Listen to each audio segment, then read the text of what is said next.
बिस्मिल्लाहिर्रहमानिर्रहीम। अस्सलाम वालेकुम फ्रेंड्स, आज की इस लेक्चर में हम डिस्कस करेंगे linear first order differential equation. What is linear equation? Linear equation differential equation तब होता है लीनियर इक्वेशन जब ये तीन कंडीशन सेटिस्फाइड करेगा। तब सबसे पहले कंडीशन जो है यहाँ पर हम लेंगे, अगर ये इक्वेशन में इसी इक्वेशन में ये इक्वेशन जो है इसमें y और इसके जो फर्स्ट डेरिवेटिव है और ये फर्स्ट डेरिवेटिव भी होगा, इसका जो ऑर्डर होगा ये 1 होगा।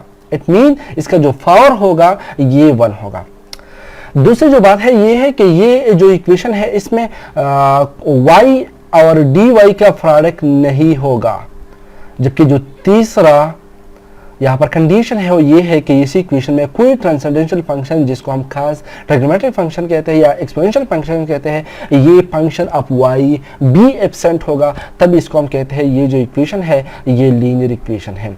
तो लीनियर इक्वेशन के लिए तीन कंडीशन होगा। ये सबसे पहला कंडीशन जो है y जबकि जो डिपेंडेंट वेरिएबल है इसका और इसके जो डेरिवेटिव है ये फर्स्ट ऑर्डर होगा। सेकंड कंडीशन है y और dy एब्सेंट होगा, ये इसमें नहीं होगा। इसके अलावा जो थर्ड कंडीशन है ट्रांसेंडेंशियल फंक्शन, ये y का फंक्शन नहीं होगा, ये एब्सेंट होगा। तब ये इक्वेशन हमारे साथ लीनियर इक्वेशन होगा। इसका जो मोस्ट जनरल फॉर्म है ये dy by dx plus pxy px of y is px into y is equal to q of x, ये एक first order linear differential equation है।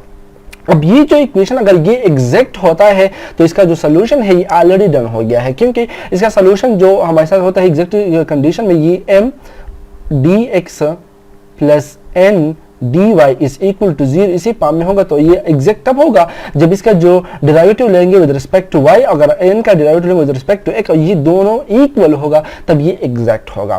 तो एग्जैक्ट की सूरत में हमारे साथ जो रिजल्ट जो सोल्यूशन होता है वो integration of m dx plus integration of n not containing y, इनमें वो टर्म जिसमें x का नहीं होगा, इसका integration dy is equal to c, यहाँ पर कांस्टेंट होगा। तो ये इसका जो सोल्यूशन है एग्जैक्ट फॉर्म में ये सोल्यूशन होगा इसी फॉर्म में। लेकिन अब आज हम पढ़ेंगे कि एग्जैक्ट ये जो नॉन लीनियर जो डिफरेंशियल इक्वेशन है ODE है, इसको अगर ये एग्जैक्ट इक्वेशन नहीं है तब हम इसको किस तरह एग्जैक्ट बनाएंगे। तो इसी सूरत में अब हम इसको एग्जैक्ट बना सकते हैं, लेकिन अगर यहाँ पर हम एक फैक्टर जिसको हम कहते हैं इंटीग्रेटिंग फैक्टर इसको मल्टीप्लाइड कर दे इन दोनों साइड के साथ, तब ये इक्वेशन बना सकते, ये एक एग्जैक्ट इक्वेशन बन सकते हैं। तो ये इंटीग्रेटिंग फैक्टर हम किस तरह इसको कैलकुलेट कर सकते हैं, तो इसको हम इसका कैलकुलेट करने के लिए हम इस तरह करते हैं कि ये dy by dx जो है इसको हम इसी अल्फा x के साथ मल्टीप्लाइड करते हैं, इसी अल्फा x के साथ इन दोनों साइड को मल्टीप्लाई करते हैं। लेट हमने कहा कि ये ओ इंटीग्रेटिंग फैक्टर है। तो अगर हम इसको इसके साथ मल्टीप्लाई करते हैं तो इसका जो लेफ्ट हैंड साइड है ये हमारे साथ ये जो लेफ्ट हैंड साइड बनेगा, अब ये परफेक्ट डिफरेंशियल इक्वेशन बनेगा, क्योंकि अगर ये इंटीग्रेटिंग फैक्टर है अगर हम इसके साथ मल्टीप्लाई करते तो ये परफेक्ट डिफरेंशियल इक्वेशन बनेगा। तो अगर ये परफेक्ट डिफरेंशियल इक्वेशन बनेगा तो इसलिए इसको हम मल्टीप्लाई करते हैं, तो इसी से जो रिजल्ट बनेगा वो है alpha X dy by dx plus alpha X P X Y alpha x Q X, ये इसके साथ हमने मल्टीप्लाइड कर दिया। अब अगर हम इसको मल्टीप्लाइड करते हैं तो ये एग्जैक्ट बनेगा, हमने इसलिए इसको मल्टीप्लाइड करते कि ये एग्जैक्ट परफेक्ट डिफरेंशियल इक्वेशन बनेगा। तो ये है परफेक्ट डिफरेंशियल इक्वेशन अब बन गया। तो अगर ये परफेक्ट डिफरेंशियल इक्वेशन है तो हम इसको इस फॉर्म में लिख सकते हैं। तो लेट हमने इसको इसी फॉर्म में लिख दिया कि ये इसी फॉर्म में कन्वर्ट हो गया। तो इसका जो लेफ्ट हैंड साइड हम इसको इसी तरह ये लिखते है कि अल्फा एक्स, ये इसको हमने इसी फॉर्म में लिख दिया। तो alpha X dy by dx plus alpha X P X into Y. तो अगर हम इसकी जो लेफ्ट हैंड साइड इसी इक्वेशन का जो लेफ्ट हैंड साइड है ये जो पार्ट है अगर हम इसको एक्सपेंड करते हैं जो प्रोडक्ट रूल है, तो प्रोडक्ट रूल की रूल से ये alpha X dy by dx y को हम डेरिवेटिव अप्लाई करते हैं, जो अल्फा एक्स को हम इसी तरह छोड़ रहे हैं, इस तरह यहाँ पर y को हम इसको छोड़ रहे हैं जबकि अल्फा एक्स को डेरिवेटिव अप्लाई करते हैं। तो यहाँ पर ये राइट हैंड साइड जो है अब इसको ऐसे ही तोड़ लेते हैं। नाउ अगर ये इक्वेशन परफेक्ट डिफरेंशियल इक्वेशन है तो इसका जो राइट और लेफ्ट हैंड दोनों इक्वल होगा। अब ये इक्वल तब होगा जब इसका ये जो टर्म है ये टर्म इक्वल होगा इसी का। तो अगर ये इसका इक्वल है तो इसका मतलब ये हो गया कि ये जो इक्वेशन है अब ये परफेक्ट डिफरेंशियल इक्वेशन बनेगा। तो इसलिए हमने D alpha by D x को अल्फा एक्स पी एक्स का ये टर्म इस टर्म के बराबर है, तो ये टर्म इसी टर्म के बराबर, क्योंकि यहाँ पर y यहाँ पर भी y है तो ये इसको y के बराबर होगा, या इसको कैंसिल आउट करते हैं तो या इसको कंपेयर करते हैं, जस्ट इसको कंपेयर कर दो तो D alpha by D X equal to alpha X into phi X की इक्वल होगा। नाउ अब हमारा जो टारगेट है हमने अल्फा एक्स को फाइंड करना है, तो अल्फा एक्स को फाइंड करने के लिए हम यहाँ पर इसको इंटीग्रेट करेंगे, क्योंकि अब ये सेपरेबल इक्वेशन है, तो इसको सेपरेबल इक्वेशन बनाने के D alpha by D alpha x को जो डिवाइड करते हैं, जबकि डी एक्स को इसी साइड पर लेते हैं तो P X into D x है। अब पी एक्स आपको मालूम है पी एक्स क्या है, ये इसी इक्वेशन में आपने देखा होगा कि इसी लीनियर इक्वेशन में ये जो फंक्शन ऑफ एक्स है ये पी ऑफ एक्स है, तो ये पी एफ एक्स अब हम इसको इसी इक्वेशन को हम इंटीग्रेट करते हैं, तो इसके इंटीग्रेशन से ये चूंकि डिनोमिनेटर में फिर ये फंक्शन है न्यूमरेटर में इसका डेरिवेटिव है, तो ये natural log of alpha is equal to और ये है integration of P x D X. अब हमको पी एक्स के बारे में कुछ पता नहीं कि पी एक्स कौन सा फंक्शन है, लेकिन हम इसको जनरल फॉर्म में इसको इस तरह लिखते हैं। अब अगर हम यहाँ पर अल्फा की वैल्यू को फाइंड करना चाहते तो यहाँ पर एक्सपोनेंशियल लेते हैं, तो alpha is equal to e raised to power exponential p x D x की बराबर हो, तो हमने जो इंटीग्रेटिंग फैक्टर था लीनियर डिफरेंशियल इक्वेशन के लिए फर्स्ट ऑर्डर के लिए ये alpha x is equal to इसी फॉर्म में होगा। तो अगर आपके साथ पी एक्स नोन है, आपके साथ इक्वेशन गिवन है और वो लीनियर इक्वेशन है, तो आप इससे पी एक्स को कैलकुलेट कर सकते हैं, पी एक्स को इसको फाइंड कर सकते हैं, पी एक्स को यहाँ पर पुट कर दो तो आप यहाँ पर अल्फा एक्स जो इंटीग्रेटिंग फैक्टर इसको कैलकुलेट कर सकते हो। इसके बाद अगर आपने यहाँ पर इंटीग्रेटिंग फैक्टर को कैलकुलेट कर दिया तो इंटीग्रेटिंग फैक्टर कैलकुलेट करने के बाद ये जो इक्वेशन हमने स्टार्ट किया था जो लीनियर इक्वेशन था, अब ये परफेक्ट इक्वेशन बनेगा। तो perfect equation perfect differential equation बनेगा अल्फा एक्स क्यू एक्स, इसका जो राइट हैंड साइड था, तो अब इसको इंटीग्रेट करते हैं, तो इंटीग्रेट करने के बाद ये इंटीग्रेशन इसके साथ कैंसिल आउट होगा, क्योंकि इंटीग्रेशन और जो डेरिवेटिव इनवर्स प्रोसेस है, तो alpha x y x equal to इसी साइड पर alpha x Q x D x plus c होगा।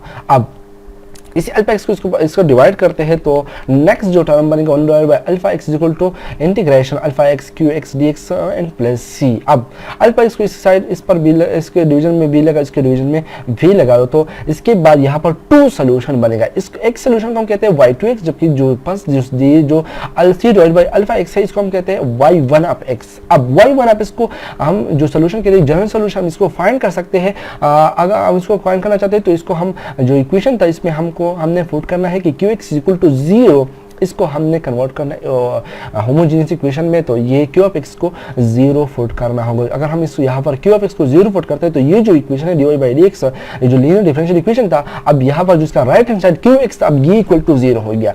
तो अब ये इक्वल टू 0 है तो ये तो सेपरेबल इक्वेशन है, तो हम इसको सेपरेट कर सकते हैं। तो अगर हम इसको सेपरेट करना चाहते हैं तो डी वाई बाई डी इसको वाई इसको इस तरह पर ले लो, तो simple natural log of y इसका जो इंटीग्रेशन है, जबकि इसका जो इंटीग्रेशन देते हैं इसका जो इंटीग्रेशन जो वेरी सिंपल है नेचुरल लॉग ऑफ वाई है, जबकि इसका जो इंटीग्रेशन है minus integration p x D x plus c होगा। अब ये हमने अभी पढ़ा कि e alpha is equal to e raised to power integration of P x D x के बराबर है। तो अगर हम इसका यहाँ पर अल्फा को नेचुरल लॉग अप्लाई करते हैं तो ये इसके साथ कैंसिल आउट होगा, तो ये फिक्स, तो यहाँ पर ये है minus natural log of alpha plus c होगा। अब y2 इज इक्वल टू, हाँ, तो ये जो कैलकुलेशन हमने किया ये सोल्यूशन जो है ये y1 के लिए सोल्यूशन है, ये जो फर्स्ट पार्ट सेकंड पार्ट है इसको हमने कैलकुलेट करें। नाउ अब y2 की तरफ आते हैं, तो y2 ये जो नेक्स्ट सोल्यूशन है ये y2 है, एक्चुअली ये क्या है, ये y2 है। तो 1 divide by alpha x integration of alpha x Q x D x है। तो ये जो सोल्यूशन हमने पहले y1 को कैलकुलेट कर दिया, तो ये जनरल सोल्यूशन है, जबकि ये जो सोल्यूशन है जिसमें हमने क्यू एक्स को 0 पुट नहीं किया है, तो ये पार्टिकुलर सोल्यूशन हम इसको कहते हैं। तो y2 यहाँ पर इसका जो रिजल्ट होगा अब ये क्यू एक्स पर डिपेंड करता है, तो ये y2 है। नाउ अब इस पर हम एग्जांपल लेते हैं कि किस तरह हम इसका यहाँ पर एक एग्जांपल हम कवर करेंगे ताकि आपको समझ सके कि ये जो हमने मेथड जो जनरल मेथड अप्लाई किया, अब इस पर हम एग्जांपल किस तरह सॉल्व कर सकते हैं। तो लेट हमने यहाँ पर रेजिस्टेंस इंडक्टिव सर्किट जो बुक में गिवन था इसको हमने इस एग्जांपल कंसिडर कर दिया। तो ये इंडक्टिव रेजिस्टेंस सर्किट है, यहाँ पर AC अप्लाई है जिसका पोटेंशियल है V जो टाइम पर डिपेंड करता है, जिसका इंडक्टेंस है L, रेजिस्टेंस है R, जबकि करंट जो है टाइम पर डिपेंड करता है, ये है T। तो इसका जो इक्वेशन होगा किरचॉफ लॉ से इसका इक्वेशन यही होगा। अब यहाँ पर अगर आप सोचते हैं तो इसको एल पर डिवाइड कर दो दोनों साइड पर, तो ये d i by d T plus r by L into i into v by l. तो यहाँ पर आर बाई एल जो है ये पी ऑफ एक्स है, जिस तरह हम हमारे साथ जो इक्वेशन था कि y prime p x y is equal to q of x, ये जो है p ऑफ x है। r बाई एल ये क्या है? p of x। तो इसको हम इंटीग्रेट करेंगे तो ताकि हम अल्फा को कैलकुलेट कर सके, ये जो इंटीग्रेटिंग फैक्टर है हम इसको कैलकुलेट कर सके। तो r by L D T integration, यहाँ पर ये जो इंटीग्रेशन है r बाई एल ये कांस्टेंट है तो ये कम आउट होगा इंटीग्रेशन से, और डी टी की इंटीग्रेशन जो है t है, तो यहाँ पर हमने कैलकुलेट कर दिया अल्फा। अब अल्फा कैलकुलेट करने के बाद हम यहाँ पर i को कैलकुलेट कर सकते हैं, तो ये है 1 divide by alpha, 1 divide by alpha is equal to whole integration alpha into Q of X D T plus C है इसका इंटीग्रेशन। इसका जो सोल्यूशन है अभी हमने बताया कि जो जनरल सोल्यूशन इसी फॉर्म में होगा। तो यहाँ पर अल्फा की वैल्यू जो है e raise to power r by L into t, हमें अभी हम इसको कैलकुलेट कर दिया। जबकि क्यू ऑफ एक्स क्या है? क्यू ऑफ एक्स यहाँ पर है वी बाई एल, तो वी बाई एल यहाँ पर क्यू ऑफ एक्स है डी टी प्लस सी है।